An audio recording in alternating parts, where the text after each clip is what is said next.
So students, we have completed respiration and nutrition. Now our next topic is transportation. So transportation is what? Movement of particles from or movement of substances from one part of the body to the other.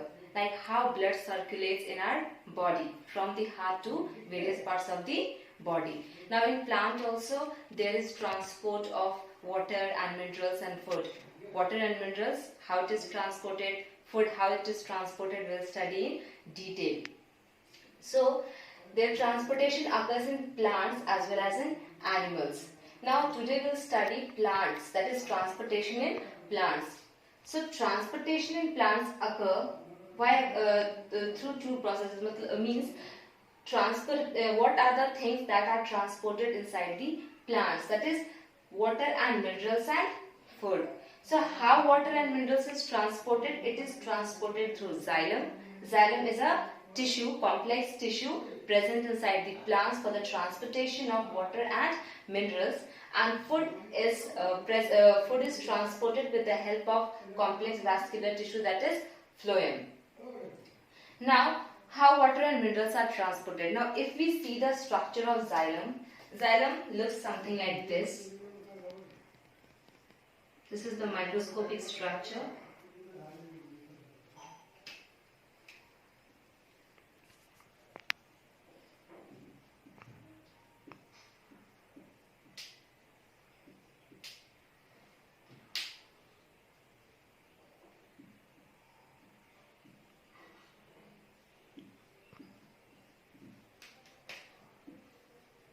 This is the microscopic structure. So,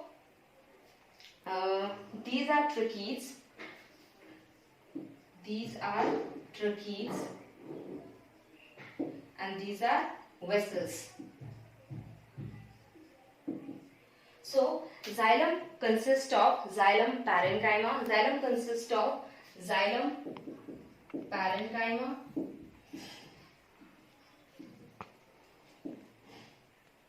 xylem vessels and tracheids. Vessels and tracheids, and xylem fibers.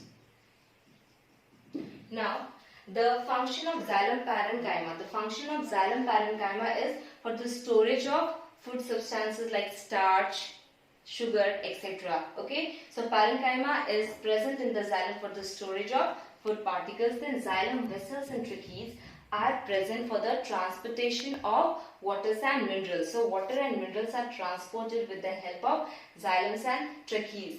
And xylem vessels and tracheids along with xylem fiber are responsible for the maintenance of support to the plant. So these are the four types of xylem. Now we will study that how xylem transport water and minerals, okay, so to the plant. So we have to know that transport of xylem and transport of water and minerals through xylem is unidirectional, means it goes forward. Suppose this is a plant, okay, so what happens? The root absorbs the water and minerals and it sends to various parts of the plant, to the leaves, to the stems, to the roots and so on. So it is unidirectional, means moving from roots to upward toward the plant. So the transport of water and minerals takes place in the unidirectional form. Now we will study the mechanism how transportation through xylem occurs in the plant. Now here you can see the diagram. So before I explain the diagram, I want to explain you that how you suck water with the help of a straw. Now if you take this straw and take a water in the glass and you suck it. Now why that water goes into your mouth? Why? Because there at the bottom of the straw there is high pressure and at the upward of the straw, that is the top portion of the straw, there is low pressure. So when you suck the water, the water from the high pressure move towards the low pressure and we drink the water. So the same thing happens in the transpiration or transpiration pool. This is the mechanism showing transpiration pool. Now what is transpiration? Transpiration is the evaporation of water from the aerial parts of the plants like cuticles, stomata and lenticels. Okay, so the type of transpiration which occurs to the cuticle, this is the cuticle of the plant. Okay, plant part, any plant part is having the cuticle. So the transpiration which occurs to the cuticle is known as cuticular transpiration.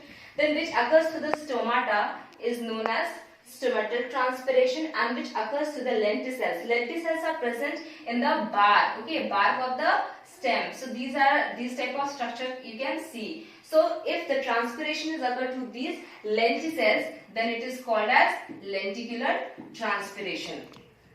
Now we will study the mechanism of transpiration pool. Now what happens in the mechanism of transpiration pool?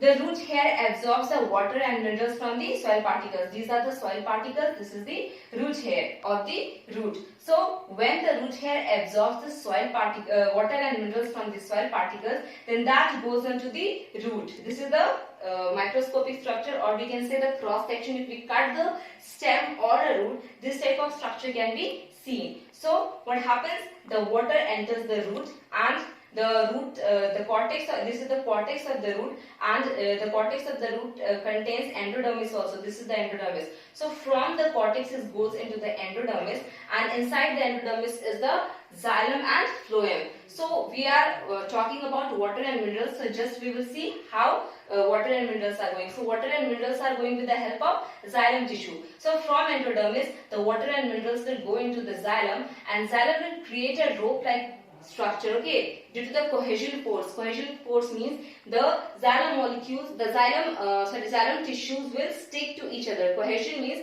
sticking of particles to each other. So they will stick like a rope, and the water and minerals will continuously pass on to this to the leaf. Suppose it is going to the leaves, so it will continuously go on to the leaf. Like this, the water and minerals are transported. And how it is transported? Now transpiration is occurring in the leaves through the stomata or through the cuticle. So due to the transpiration, the pressure here is becoming low. And when the pressure is becoming low, then and here it is having high pressure. Why? Because there is availability of water and minerals. So the water and minerals from the root hair goes upward to the leaf, and then it provides water and minerals to the leaf, which is being lost in the process of transpiration.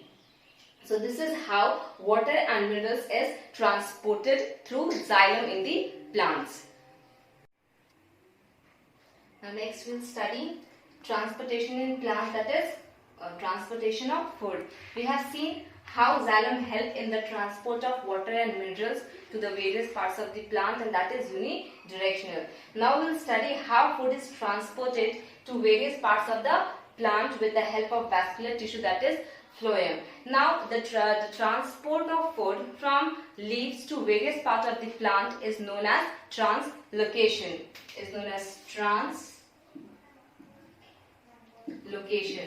What is translocation? Translocation is transport of food from leaves to various parts of the plant.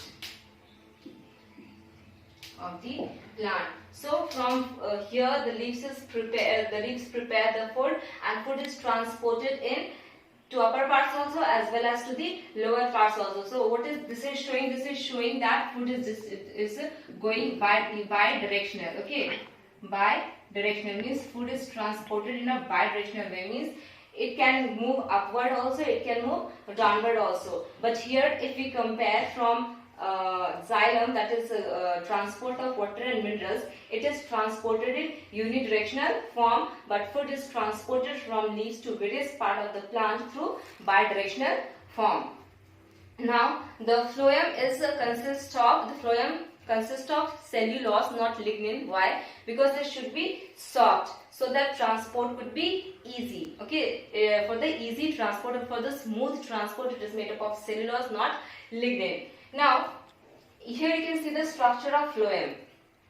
These are the sieve tubes. This is the sieve plate. The black structure containing the holes is the sieve plate, and the red mark are the holes, and this is the sieve tube. Now, what is the mechanism? How this structure help in the transport of food to the various parts of the plant? Now, in the structure of sieve plate, see here you can see the pores. Through these pores only, when the food enters in the phloem, through these pores only, the food is transported to various parts of the plant. But how? See, when the food is prepared by the leaves prepare its food, then what it does, okay, with the help of energy in the form of ATP, okay, in the form of ATP, the energy is present, okay. Now that energy help in the loading of food in the sieve tube. The food is loaded. The food is loaded in the sieve tube. Now, when the food is loaded, then water enters inside the sieve tube, which contains sugar. Okay, so we can say the water which contains sugar enters inside the sieve tube. Now, when this water containing sugar enters inside this sieve tube, it increases the pressure inside the phloem. Pressure inside the phloem. Okay, so when the sugar containing water enters inside the sieve tube, it increases the pressure inside the phloem, and due to that pressure, the food which the sieve tube contains transfers it to the sieve plate. Okay, these are the sieve plate, transfers it to the sieve plates which contains the holes, and from these holes only the food is transported upward as well as the downward. So this is the mechanism how phloem transport food from the leaves to various parts of the plant. So this was all about transportation in plants. Water and minerals are transported with the help of xylem and food with the help of phloem.